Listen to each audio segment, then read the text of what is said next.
ఆర్మూర్ పట్టణ ప్రజలందరికీ ఈరోజు బాబా అంబేద్కర్ సాహెబ్ జయంతి శుభాకాంక్షలు తెలుపుకుంటున్నాం. నిజంగా చెప్పాలంటే బాబా అంబేద్కర్ గారు ఒక మనిషి కాదు, ఒక శక్తి, ఒక వ్యక్తి కాదు, ఒక శక్తి అని ఈ సందర్భంగా తెలుపుకుంటున్నాం. ఎందుకంటే భారత రాజ్యాంగాన్ని ఈరోజు ప్రపంచవ్యాప్తంగా గౌరవిస్తున్నారంటే అది కేవలం డాక్టర్ బాబాసాహెబ్ అంబేద్కర్ గారి కృషి అని.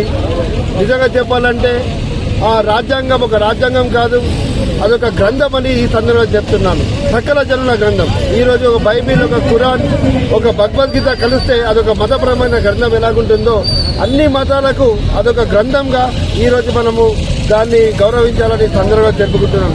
ఎందుకంటే ఏవైతే గ్రంథాలలో ఈ తప్పు చేస్తే శిక్ష ఉంటుంది, ఈ పని చేస్తే ఈ పంచ జరుగుతుందని అన్ని మతాలు ఆ గ్రంథాలను రాసింటారు.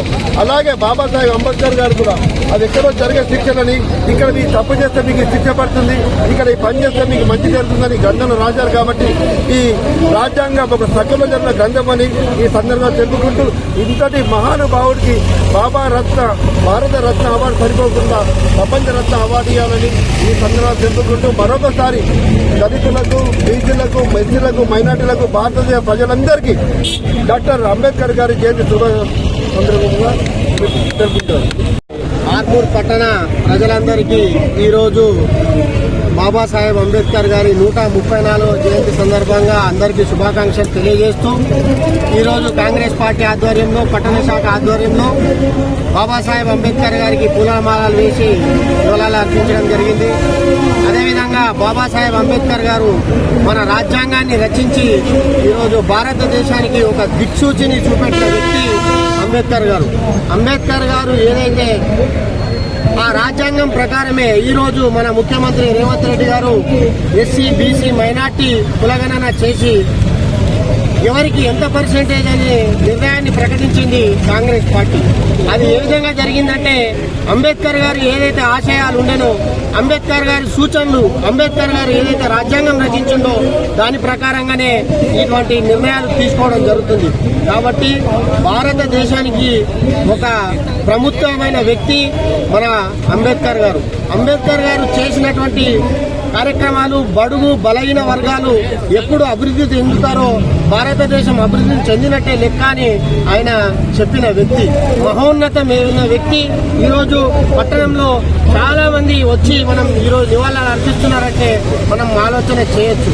కాబట్టి ఈరోజు మనం అందరం కూడా బాబాసాహెబ్ అంబేద్కర్ గారి ఆశయాలను, సూచనలను పాటిస్తూ మనం ముందటికెళ్లాల్సిందిగా విజ్ఞప్తి చేస్తూ, కాంగ్రెస్ పార్టీ ఆయనని అన్ని విధాలుగా గౌరవించింది. ఆయన పోరాటాలని కాంగ్రెస్ పార్టీ బయటకు తీయడం వల్లే మొన్న గత ప్రభుత్వం ఆయనకు భారతరత్న కూడా ఇవ్వడం జరిగింది. కాబట్టి మనం చెప్పుకోవాల్సింది ఏంటంటే అంబేద్కర్ గారి ఆశయాలను భారతదేశ ప్రజలందరూ పాటించాల్సిందిగా విజ్ఞప్తి చేస్తూ మరొక్కసారి జై భీమ్, జై అంబేద్కర్. ఈరోజు డాక్టర్ భీమ్రావ్ అంబేద్కర్ గారి 134వ జయంతి సందర్భంగా ఆర్మూర్ కాంగ్రెస్ పార్టీ పట్టణ శాఖ ఆధ్వర్యంలో ఆయనకు పూలమాలలు వేసి నివాళులర్పించడం జరిగింది, స్మరించుకోవడం జరిగింది. డాక్టర్ అంబేద్కర్ గారు ఒక న్యాయవాదిగా, ఒక సంఘ సంస్కర్తగా, ఒక ఆర్థికవేత్తగా, ఒక రాజకీయవేత్తగా, ఒక రాజ్యాంగ నిర్మాతగా బడుగు బలహీన వర్గాలకు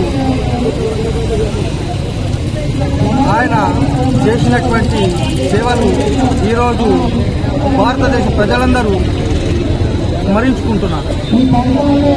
ఎందుకంటే ఈరోజు భారతదేశం ఒక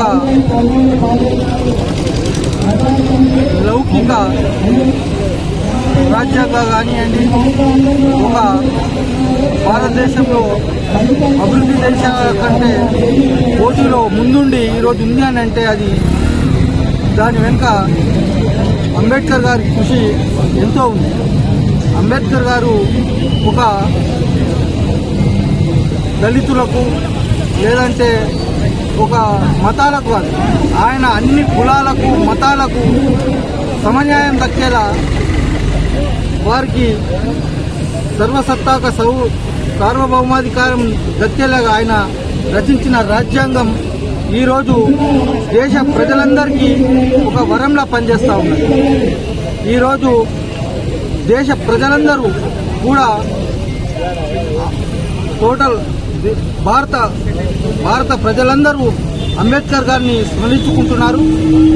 ఆయన అడుగుజాడల్లో మనమందరం నడవాలని ఆకాంక్షిస్తూ దేశ ప్రజలందరికీ అంబేద్కర్ జయంతి శుభాకాంక్షలు తెలియజేస్తాము. Thanks for watching. Like, share and subscribe.